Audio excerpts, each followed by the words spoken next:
This whole journey started when I went looking for a new project. I was looking for something I could really dig my teeth into, push the boundaries, and then Victor called. He started throwing down some concepts, and I got a bunch of ideas.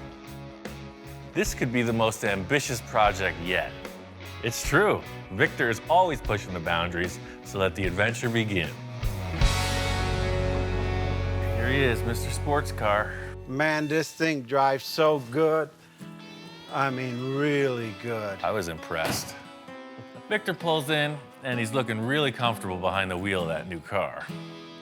Now I get it. Enjoy it while it lasts, man. Now I'm like a little skeptic. I'm going, oh, shoot. Do I really want to tear apart this like awesome looking sports car that drives and handles convertible top? It's like, come on, Victor, what are you thinking about? I see the look in his eyes, and I just want to confirm. It's like, hey, man, you still want this to happen? Once we go forward, there's no turning back. My whole life, I always wanted to get a Porsche. It's your last chance, otherwise we're going to get into it. I don't really want to cut this thing up, but hey, I got Ian in my corner, and he's always pulled off my crazy ideas. We got a good foundation, so let's move forward and do what we got to do. The Porsche and the donor car. The only thing I really want on this thing is this top. You know what, we may use some of the silhouette, but this top, the way it opens, gotta go on the Porsche. Because Victor's been so vague in his description, I'm just trying to figure out something to get Victor's idea in motion. He's got these two cars. He doesn't want either of them, so I'm assuming it leaves a lot open to my interpretation, so I'm gonna go forward in the best manner I see fit. I think the most straightforward thing to do is for me to just cut this thing into multiple pieces, get the chassis out of the way, and then tomorrow we'll tackle that one. Here we go again. We're on the next journey. Where we're gonna end up, nobody knows. We don't even know. Ian looks at me thinking I know what the heck I'm doing, but in my mind, I don't know where in the heck I'm going. Victor's heading on out the door, and I tell him, enjoy that Porsche while it's still intact, because I got plans. That's my baby, right? You could cut the heck out of anything you want, just don't cut my top. Okay. Surgical precision. How do I look in this thing? You look good, man. All right, I'm out of Dodge. Have fun. I guess the first thing is to lift this roof up and get rid of it in one piece. One thing I can say is I'm a master of disassembly. We're gonna work right through this car, pretty simple. I said, it's not locked.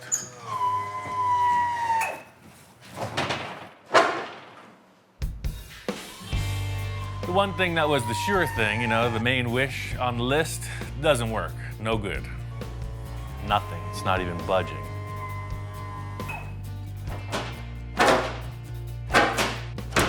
What it is, the hydraulic pistons, they're hydraulic. So as you try to lift it, there's no way to lift it. They're sealed shut. That's a super sketchy aspect of the design. You could see what happened. This car failed and somebody got locked inside. And that's why that window's kicked out. Guaranteed.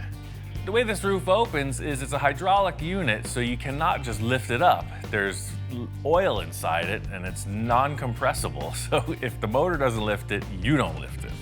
So what they did was they filled it with oil. It worked for 10 minutes. And they sold it to Victor. Perfect case scenario, starting off on a fresh new foot here, and of course nothing works. Therein lies the design flaw in the Sterling kit car. We just figured it out.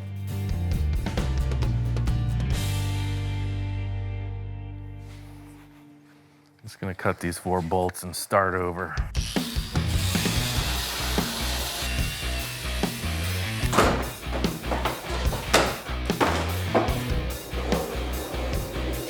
The thing I was hoping to do is just retain these hydraulic hinges. You can see all the fluid is just coming out of the top of the pistons. I'm just gonna cut it out. A sane, normal mechanic would probably take off the tire and look under the car, but I ain't got time for that. We're gonna cut our way through.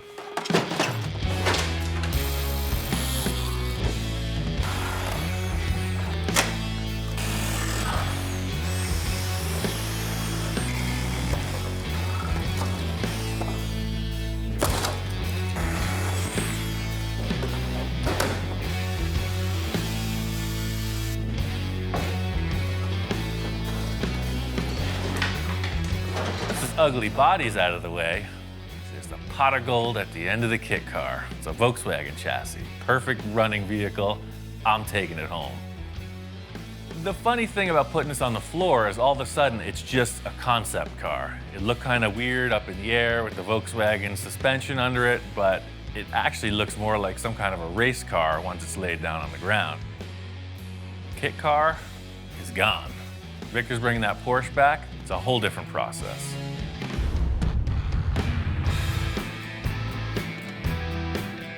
Back early. Wow, dude, you cut that thing apart. I don't know, something doesn't feel right here. Can I put this top back on there again? Just to see if we haven't lost anything? Victor's kind of got a one-track mind. I don't know if anyone's ever loved a Sterling roof as much as him. So, like, you know, you can do anything now. Now it feels right because you could kind of see my flavors back. Right. The number one thing I found out is that hydraulic unit is bunk. What happened was they filled it with oil. You were able to lift it 5 times and then it failed. So that either needs to be rebuilt or replaced entirely. I'm not concerned about the hydraulic. I was concerned that he's gonna cut my roof. You never know with Ian. So this thing's apart. I'm ready to get into the old Porsche, man. I got a couple ideas on that. I'll just take it all apart. By the time you come back tomorrow, this thing will be bare bones, ready for construction. But remember, one wrong cut of a wire, it won't turn on, it won't go. This thing has sensors everywhere. I know, that's what I was reading about online. I did my research. I know how to take it apart without messing up with the computer. I'm on board. Let's do what you gotta do. Might be a little painful to see it break apart.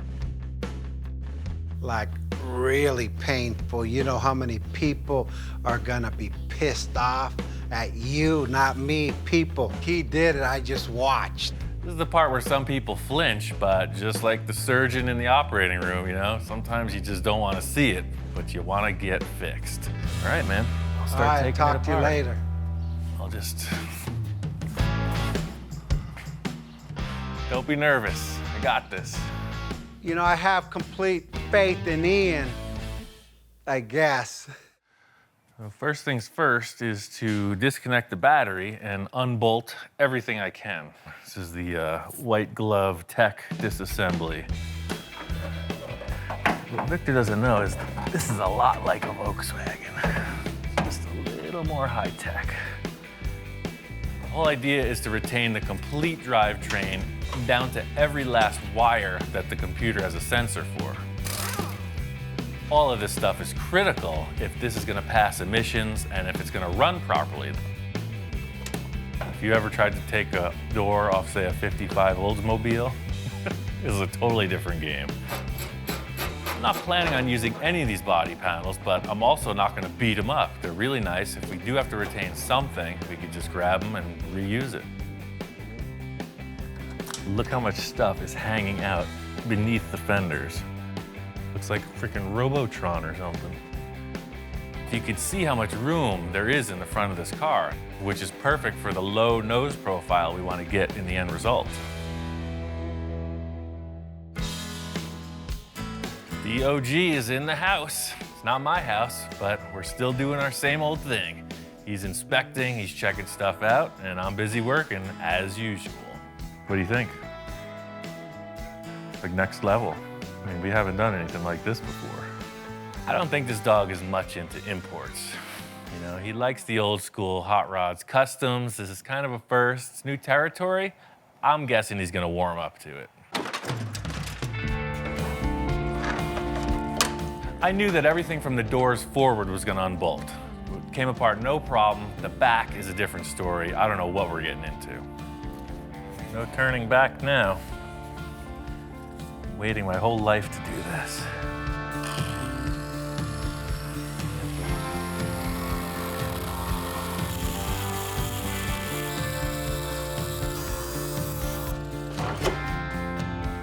That's exactly what I was hoping to see. So now I can cut this bubble away and we got tons of room for a tire.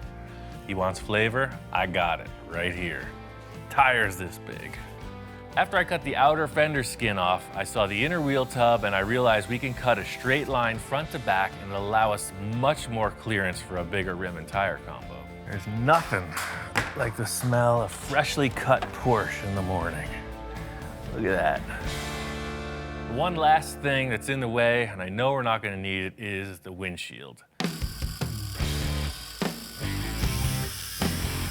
The thing about this Boxster is that the windshield frame is a roll bar, and it's got a bunch of electrical wiring going to the rearview mirror. Sometimes things don't come easy, you know? I started off with my surgical precision and got all caveman on it in the end.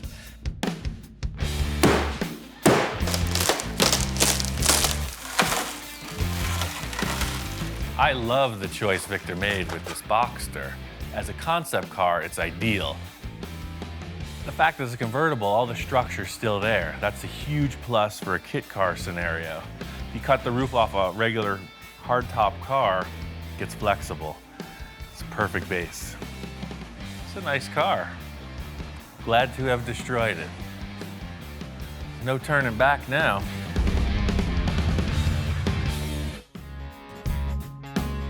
This thing's looking like a blank slate. I'm really happy with the way it broke down.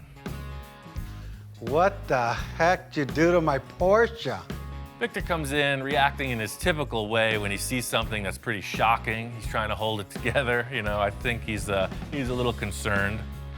I came in and man, it's like worser looking than I thought it would be. I mean, In taking this thing apart, it's really showed me how much room we have to be creative. There's no mechanical stuff ahead of the axle in the front or behind the axle in the rear. So it's pretty much open to whatever you want to do design-wise. As Victor's walking around, I'm just giving him a rundown of all the positive things I'm seeing in this vehicle underneath. How all the structure's still intact, how we didn't need that windshield that's broken all over the place in the corner, and he's responding. He's kind of getting it. Ian started explaining, then I started getting excited. Hey, this is the first step. You see all the wires, nothing's been cut. So everything we need to either bypass or reinstall, it's just a plug-and-play system. This thing has so many sensors on it. I told Ian, all I care about is that that car runs after it's all stripped. Apparently, he's found out that if you tamper with the electronics, these cars go into a safety mode and they won't start. Yeah. Everything is the same. Awesome, man. That's awesome. Like butter. That's why I took it apart this way. Hook the battery up, it runs. I think it's gonna be a good go-kart, man. Victor's become pretty attached to this car, and just seeing that it ran, you know, he wanted to hop in once more. No rear view mirror. Nothing. Nothing in your way. He wanted to sit in the car that's all cut apart. What's more fun than that? Still feels good. Same car, man. Look at the wind's hitting my hair. I can't do a burnout, but I could. That's pretty cool. I seen it, I feel it, I taste it. Now I'm excited. Where's the body at? Well, we got that other thing, and I'm not sure. We got to fit it on and see if we got even something to start with. Now that we're this far, we got to put that roof on, make it work.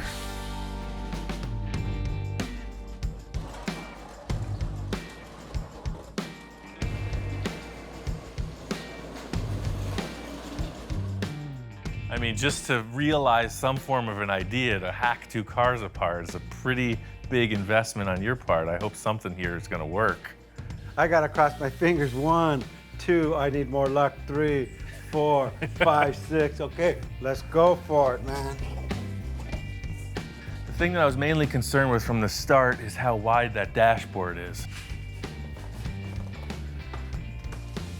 That actually fits. Wow. What the heck? It is literally the exact same width, pillar to pillar. The dashboard totally fits in there. That's ridiculous. That's my roof. My cockamamie idea literally worked. I'm that guy that just thinks these crazy things up and hope they work. I mean, I'm even crossing my fingers now, and that thing worked. I think you rolled the dice and came up pretty good.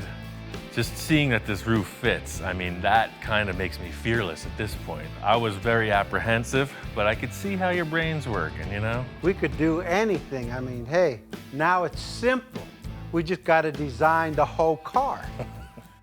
The crazy thing is a lot of people might wonder what the heck we're so excited about, but you know, for me, it's the initial 2 days of mock-up, and that's what this proved, is that the concept is solid.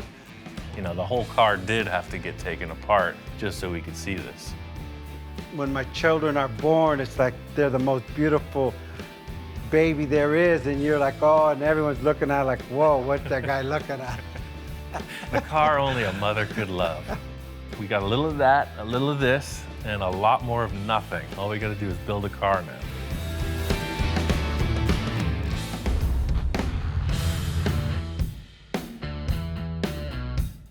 Out here in Pasadena, the Art Center College of Design, their annual car show. This year's theme is called Hand Built, so it's featuring a lot of hand-built one-off and prototype cars. My homework assignment from Victor was try to find some flavor. You know, he's using that term constantly, so I'm not looking for any specifics here. Just trying to see what's on the ground and what's in the classroom. The coolest thing about this show is that it's all invited guests, alumni, designers, cream of the crop. So all of the cars here have some design elements to pull from, whether it's super antique or super futuristic. A few years ago, I was invited to this show with the Space Junkie in its first incarnation, so it was really an honor to be invited. You can see the stuff here is world class.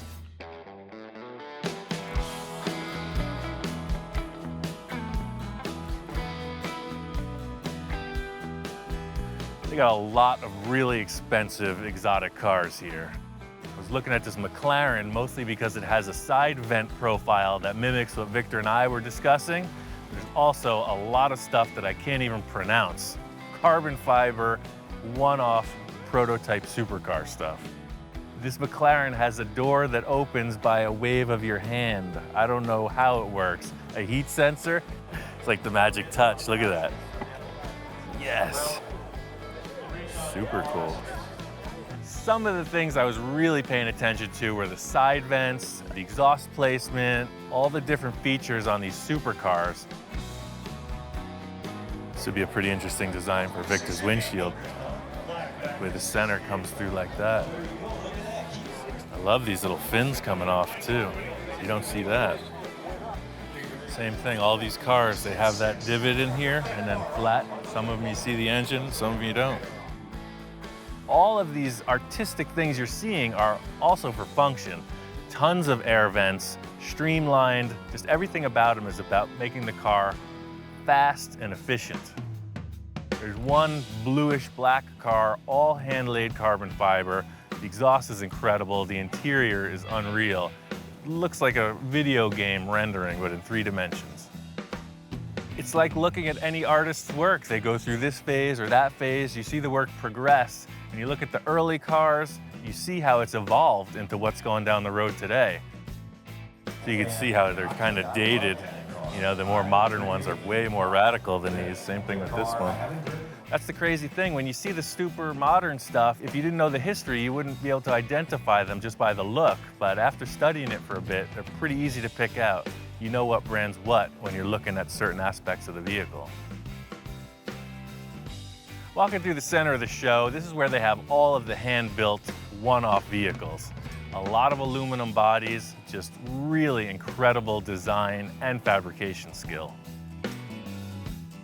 I think this is freaking great, man. We're looking at this aluminum body that was made in the 50s or 60s, very simple craftsmanship and tooling, and the result is like world-class finish. This guy knows his work for sure. This car's in bare metal, no filler, you can't see any seams, and there doesn't appear to be any waves in the panel work.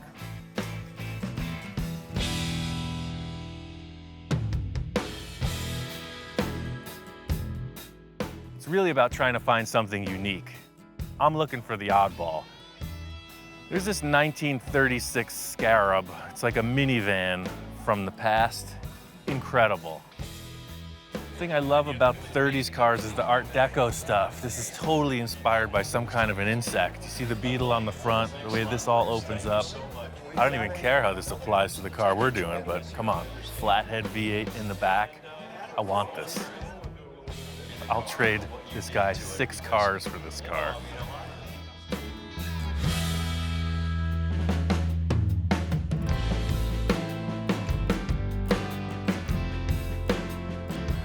Walking through the classrooms here, you can see they are heavy on theory.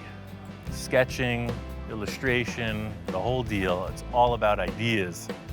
The Art Center is all about the new young talent, and I'm kind of scamming in a little on that.